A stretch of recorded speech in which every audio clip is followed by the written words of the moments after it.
Hi everybody, Jeremy Siskind here. I'm the author of the Jazz Piano Fundamental series, as well as playing solo jazz piano. And today's video is a little bit different. Some of you might know I teach a beginning jazz piano and an intermediate jazz piano class remotely at Fullerton College. And I had to be absent recently because I'm an irresponsible professor. Actually, I was kind of cool. I'm part of the Oscar Peterson Artist in Residency program at York University in Toronto. And so I made a almost hour-long video as my lecture, and I figured might as well reuse it. So in part one of this lecture, this is going to be part two. In part one of this lecture, I talked about the blues scale and everything you need to know about the blues scale to become a beginning blues improviser. And in this lecture, I'm talking about some of the elements that are really crucial to successful blues improvisation. So if you want to become a better blues improviser, maybe first watch part one if you haven't, or dive right into part two, which is coming up for you right now. Let's start talking about what we're going to do with this blues scale, how we're going to improvise and engage with parts of the blues style in particular in our improvisation. So, a few things to talk about. First one is call and response,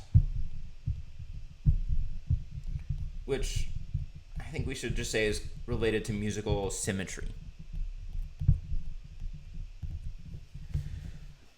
The blues has a long tradition of call and response, of having a leader. Think about a gospel church, and the pastor will say or sing something, and the congregation will respond. Even going back to slave times, there would be someone who would be, singing the workshop song, and then people who would be repeating or responding.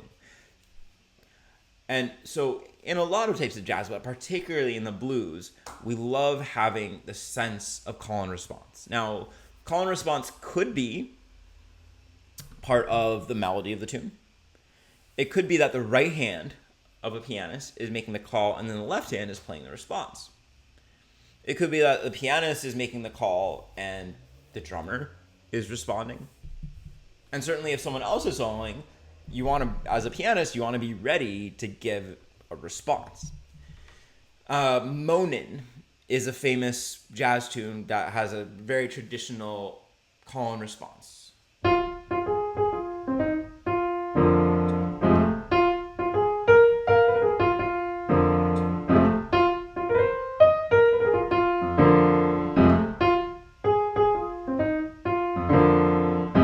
Right, so you can hear the melody is the call, 1, 2,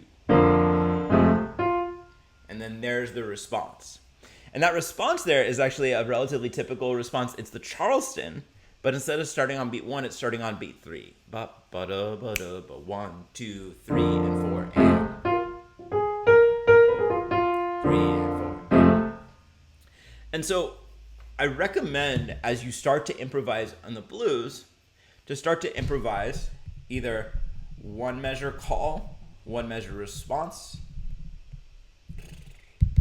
one measure call, one measure response to start, and or a 2 measure call and a 2 measure response. You can see why I said this is symmetrical. Not only is this going to really be part and parcel of the blues tradition, but if you're a newer improviser, it's going to really help you stay organized. Because even though you can use the same scale for this entire blues form, you don't want to be lost. You want to know exactly where you are in the blues form. So having these clear phrasing structures is going to help you keep track of where you are. So let me demonstrate, and let's start with one measure call, one measure response. So 1, 2, 1, 2, 3.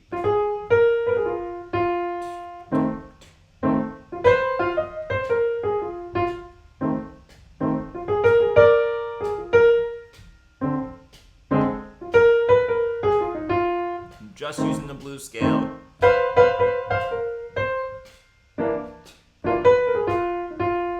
Okay, I'm gonna turn this on.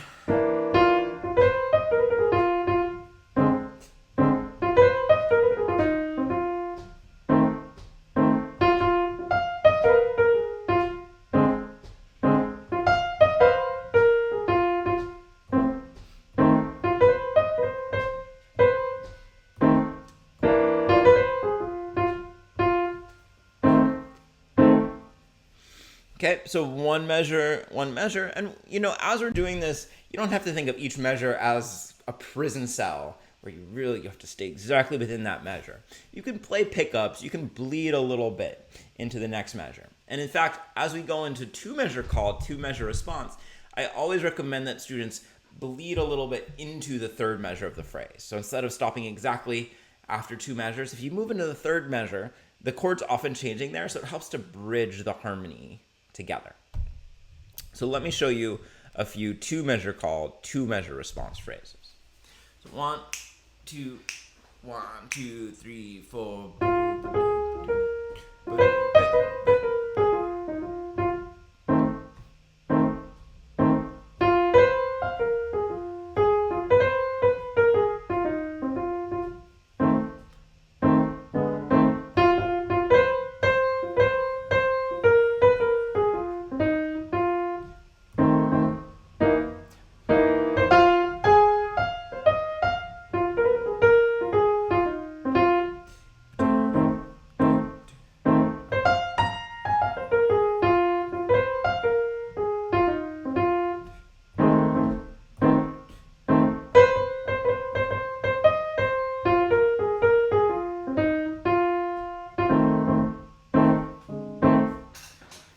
All right, so I'm taking two measures, playing my melodic phrase, two measures, I'm comping.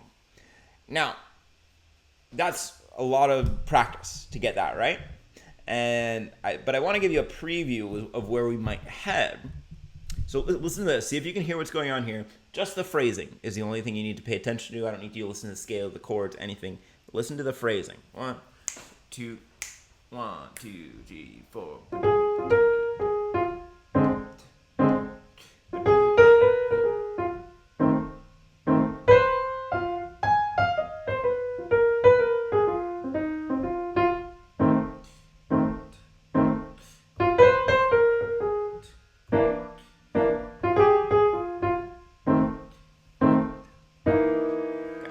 So I don't know how well you could hear it, but remember that there's three phrases in the blues. It's 12 measures, so we have 3 4-bar phrases. And in the first phrase, I did play 1, rest 1. Right? And then in the second phrase, I did play 2, rest 2. And in the third phrase, I did play 1, rest 1 again. So I'm just using exactly what we practiced, but I'm mixing it up between the different phrases of the blues. Let me do another example. See if you can hear what's going on. Let's see. 1, 2, 3, 4.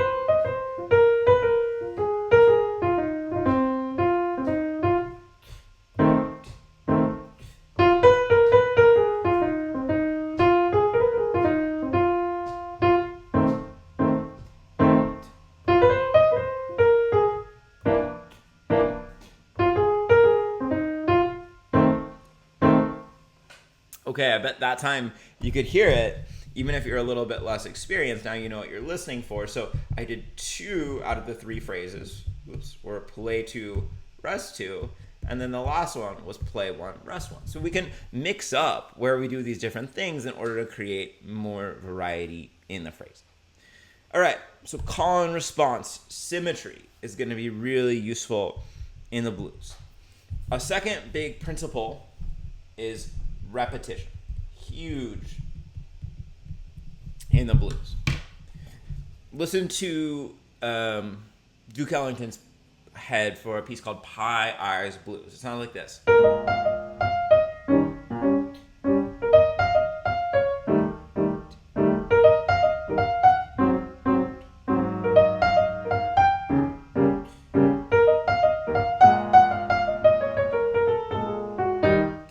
So it's not a solo, it's a little bit different than a solo, but you can hear that each phrase starts exactly the same way.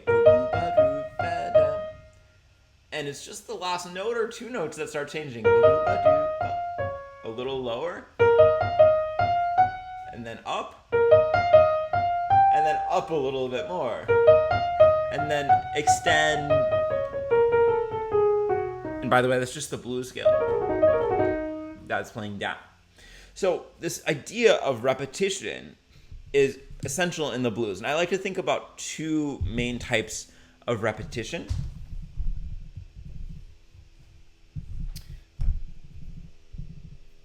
So the first one is really short form repetition. And we're going to say 2 to 4 notes in general. And you could think of this as an intensifier.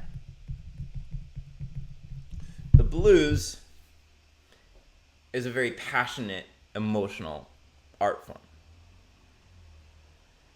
It can either be a cry for help, or it can be that cathartic letting loose.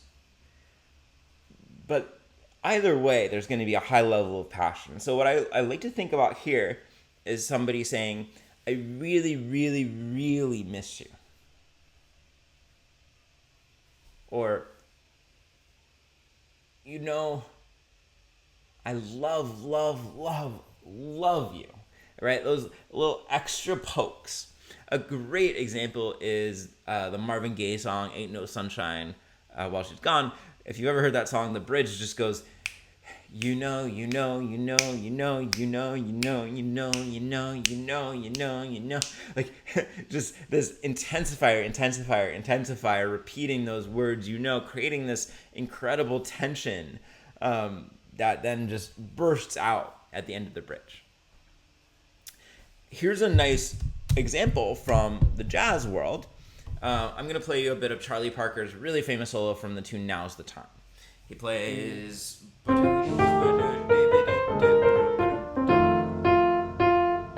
Now listen right here. I really, really love you. Keep listening. Here's a double time one. Now listen.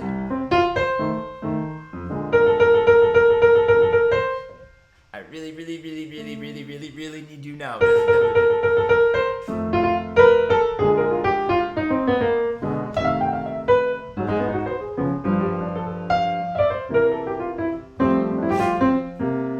Okay, so that's the sort of thing that we put into the blues all the time, and I would practice it. I would say, in every phrase I play, I'm going to use a 2-note intensifier. I'm going to play it. I'm going to play 2 notes at least twice, maybe 3 or 4 times. So it might sound like this.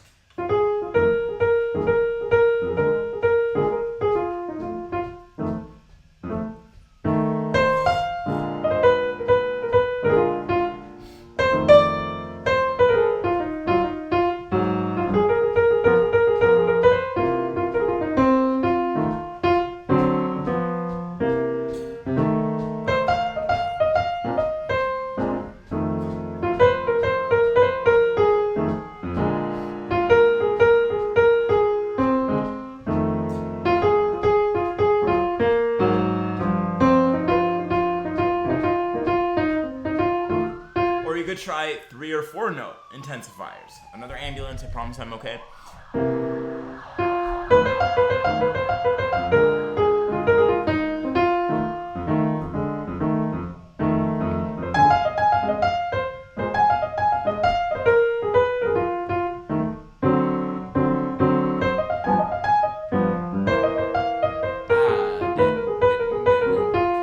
Here's 4 notes.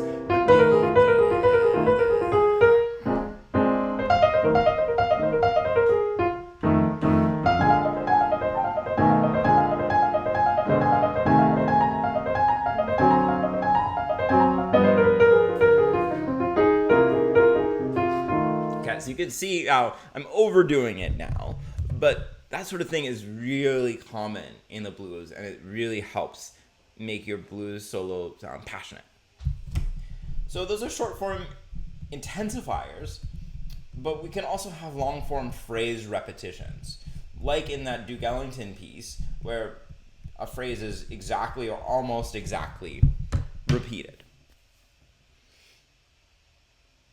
And this is great to practice in the context of your call and response phrasing. So I'm going to play, and this is how I would recommend you practice. I'm going to play in 1-bar phrases with 1 bar in between, and I'm going to play all my phrases in pairs.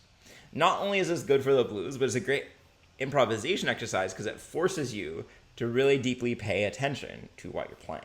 So let's see. Each phrase is going to have its own pair. 1, 2, 1, 2, 3, 4.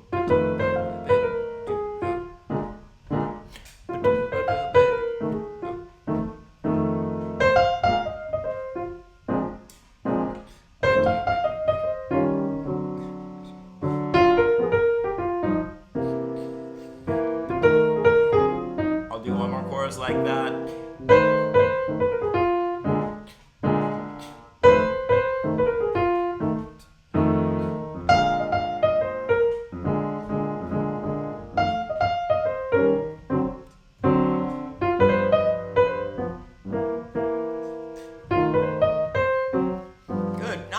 Same thing, but I'm gonna change a little bit of the phrase beginning or the phrase ending. Maybe just the last note. Instead of going down, I'm gonna go up. I'm gonna kind of follow my instinct in order to have the repetition, but also create a little bit of variety here, because the exact repetition can be, well, repetitive. So check it out.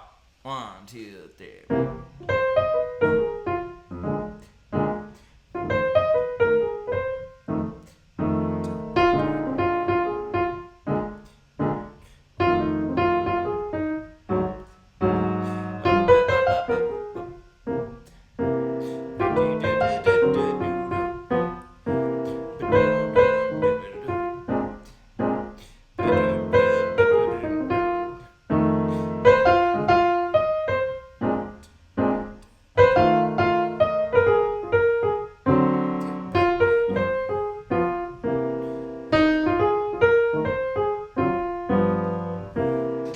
So some of those were more successful than others. Some sounded great, some sounded just okay. I don't think any of them sounded terrible, but maybe you think some of them sounded terrible. But that's one way that you can take this idea of repetition, but not make it overly repetitive. If you're thinking about these kinds of repetitions in the longer phrases, there's this tradition of playing an AAB blues. And that means that out of the 3 sections, the first 2 are exact repetitions or close to exact repetitions. And then that third phrase is a contrast. This is even harder to remember what you played, but very useful to try. So what would we do here? And then I want to remember that and repeat it. Let's see if I got it. Close enough, and now a contrast.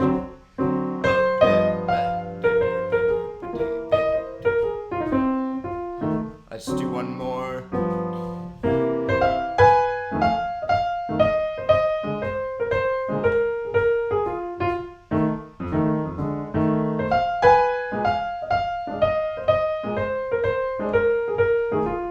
And now a contrast.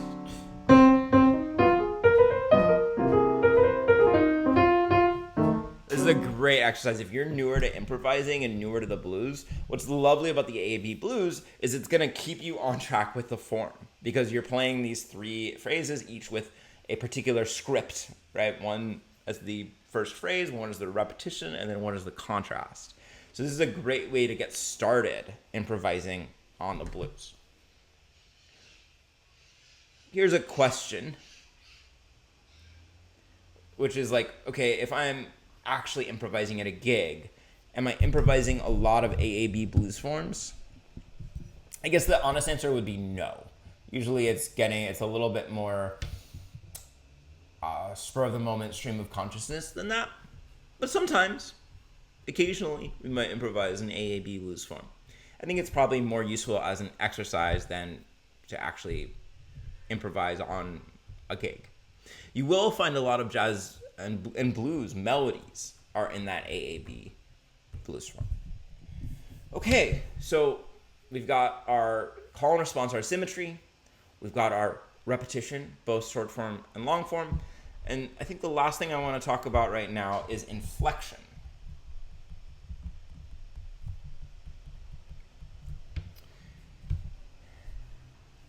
When we play the blues, we want to give a lot of character to what we're doing. If you think about the great blues singers, blues guitarists, blues instrumentalists, basically anything other than piano, they're doing a lot of sliding on their instrument. They're doing a lot of maybe crescendoing and decrescendoing from note. Like, especially with the blues, there's so much more than the notes, right?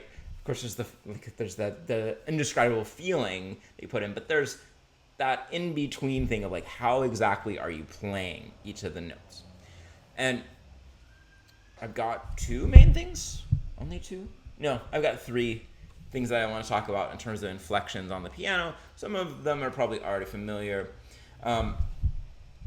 First big one is grace notes.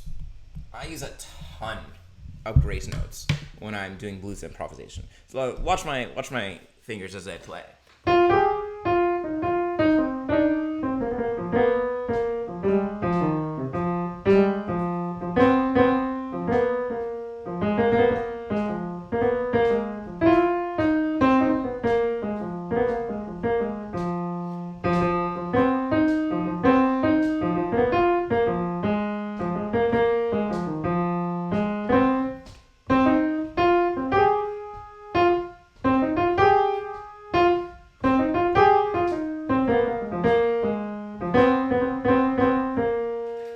So it's a little, it's hard to like be totally honest about how much I do it because now I'm thinking about the grace notes.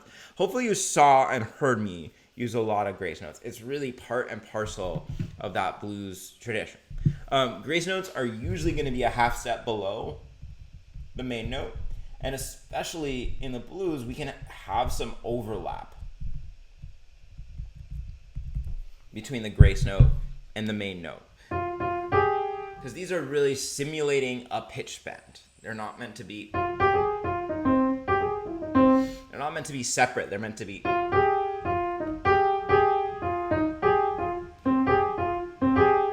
we could have that crunch. The blue notes in particular, that flat 3 and sharp 4 are the most inflected. They get the grace notes the most. Because we want to draw attention to the way that they are tense in the key. So definitely the blue notes are a great place to add grace notes. One weird place with grace notes in the blues scale is that we have this place in the blues scale, right, in the F blues scale between B flat, B, C, the 4th, the sharp 4th, and the 5th, where we have all these half steps. And so that's at one spot where we might be doing grace notes from above because we can find these half steps within the blues scale.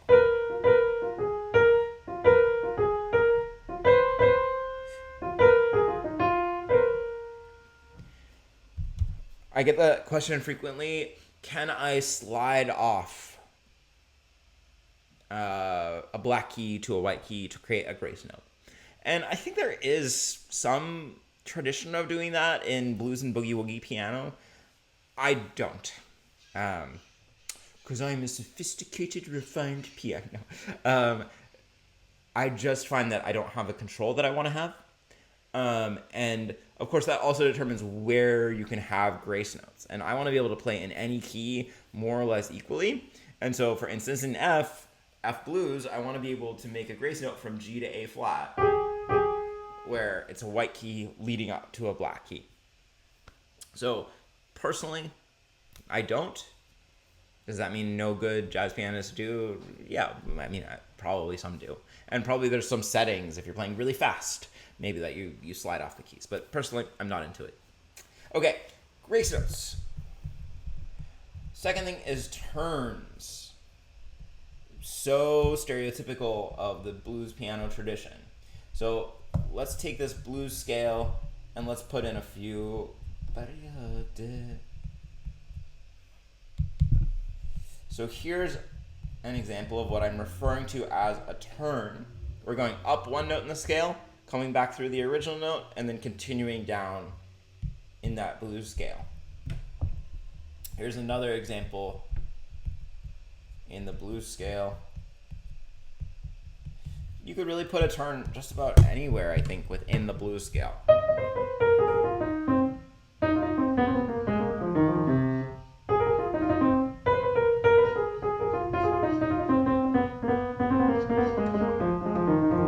That would be a great way to practice. What am I doing? I'm putting a turn around each and every note of the blues scale. F. Here, look at what I'm playing. F, E flat, C, B, B flat, A flat, F, A. Those turns are fantastic. They happen all the time in the blues. Okay, so just as a reminder, and like to me, they're simulating a little vocal flip. Yeah, boo ba doo bo, boo dee ya doo boo doo bum. I know my vocals are fantastic. Thank you. But yeah, they're simulating that vocal flip. And so here would be the main note. That's like the note you're starting on. You're going above by 1 in the blues scale. Main note again. And then the next note in the blues scale, the next note down. And that's just the formula. I think people get confused by turns, but it's not that confusing. You got your main note, you go up by 1 in the scale, back to the main note, and then the next note down. So watch my hand again. We'll zoom in the middle, and I'm going to play and use a lot of turns.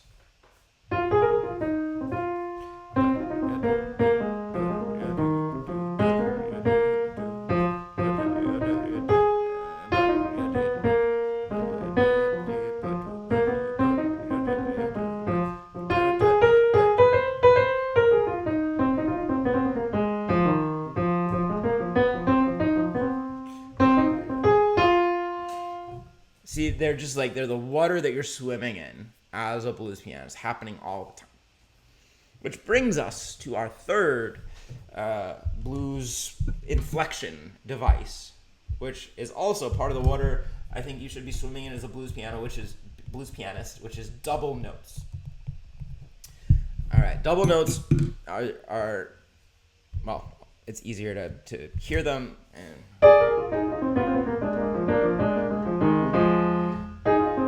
This is when we make a melody that's not just a single note, but we harmonize above that melody. Okay, and so I just said the first key thing, which is that double notes traditionally happen above the main melody.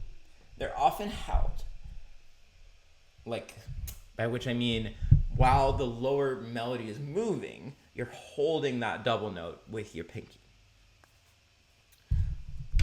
They're quite often paired with a grace note or a turn. So these devices work together. Now, lots of different notes could be used for double notes, but I'm going to suggest as a beginner at the blues, you start by using the root, the flat 3, and the 6. And notice that 6 is an oddball. It's not part of the blues scale, but it still sounds good, so we're going to use it. So in F, the 6 would be D. So, check out, if I'm going to play my F blues scale going down, I'm putting the third above, root above,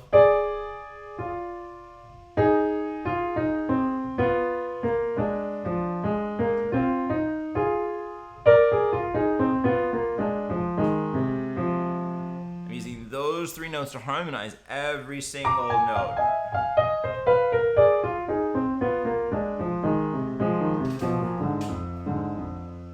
It's always either the root, flat 3, or 6 on top. Are other notes ultimately possible? Sure. Yep, there's a lot of other things you could do. Those 3 notes will get you 90% of the way that you need to go, if we're being honest.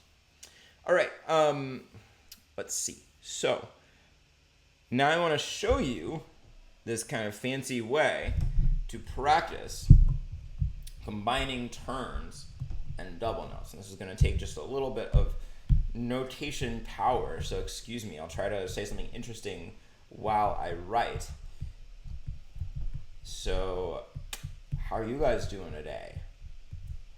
Okay, so what's gonna happen, that was my attempt to say something interesting. What's happening at the bottom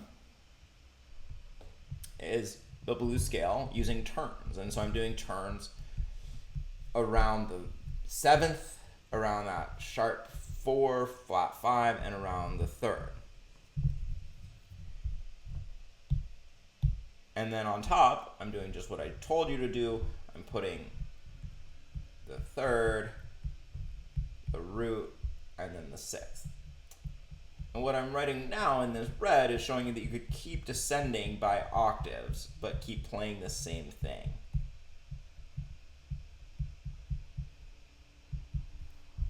Okay, so this exercise could go as far as you want it to go. But here, this is what I like to practice. And notice I'm holding that A flat all the way through. This is one of the things that I find that students do not do well. They just play it and they let go. But you want to hold that double note so that it sounds against the rest of the melody notes.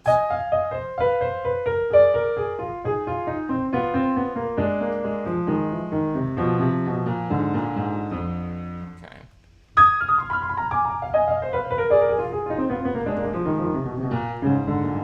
I'm going to show you the fingering in a second, but you can hear what we're doing here. We're preparing to play the double notes and the turns together.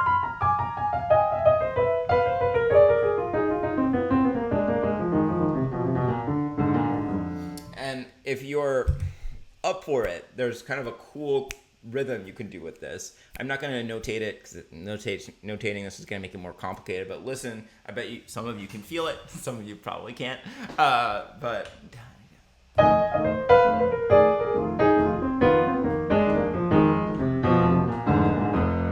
so basically each of those is now lasting, each 16th note unit, each beat here is lasting a beat and a half.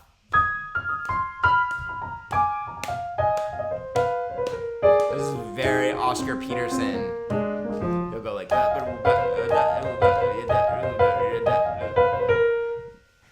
And if you want to get there, some of you will just be able to do it. Some of you might not even be able to do this.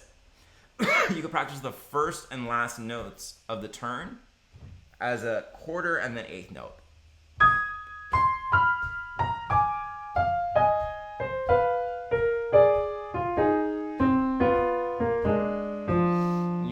We call this a hemiola when we go over the time like this.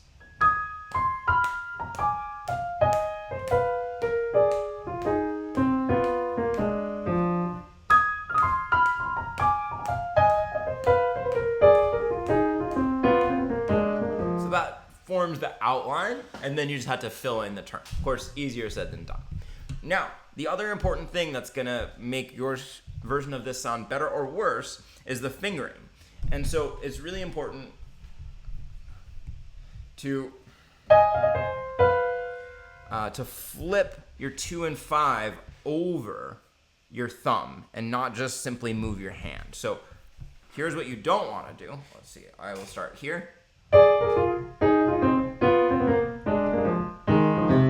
Here's what you do want to do.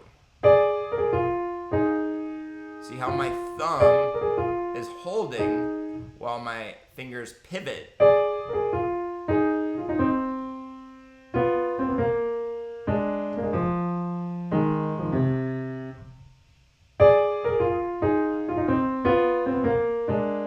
I could keep holding my thumb, but now there's no space in between.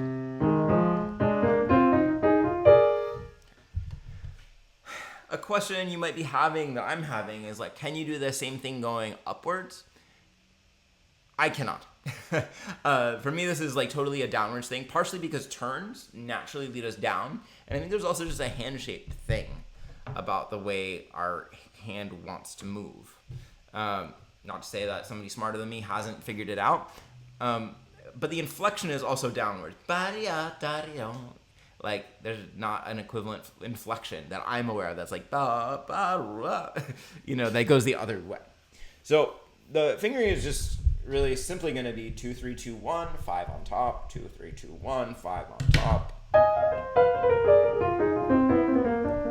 It's just the blues scale on bottom and those three pitches, the third, the root, and the sixth on top. Okay, I think that's a lot to take in. So let's talk about your takeaways. So 3 components that I outlined. I'm sure there's more than 3, but I find these 3 to be really useful. The first one is symmetry based in call and response. And I want you practicing in play 1, rest 1, or play 2, rest 2 phrases. Really make sure you're keeping track of the form. I encounter students who are a little bit cocky about being able to play in these phrase models, but actually start drifting when I ask them to play for me. So make sure that you can keep with these clear phrase models. Secondly, we talked about repetition, the short form repetition. I really, really, really love you. 2, 3, or 4 note repetitions. And then phrase-wise repetition, playing phrases in pairs or playing in AAB blues. And thirdly, we just talked a bunch about inflection. 3 main types of inflections I want you to master. You got your grace notes, you've got your turns, and then you've got your double notes, which are often combined with grace notes and turns. All right? Those are the tools you need to become a master blues improviser. Good luck. Hey, thanks so much for watching. If you enjoyed this, Jazz Piano Fundamentals is going to be a great, book 1 is going to be a great fit for you. I've got lots of these kinds of improvisation tips in there. Thanks for watching. If you enjoyed this, say something about tissues. I got my tissue box right here. I don't know. I'm out of ideas. Take care, everybody.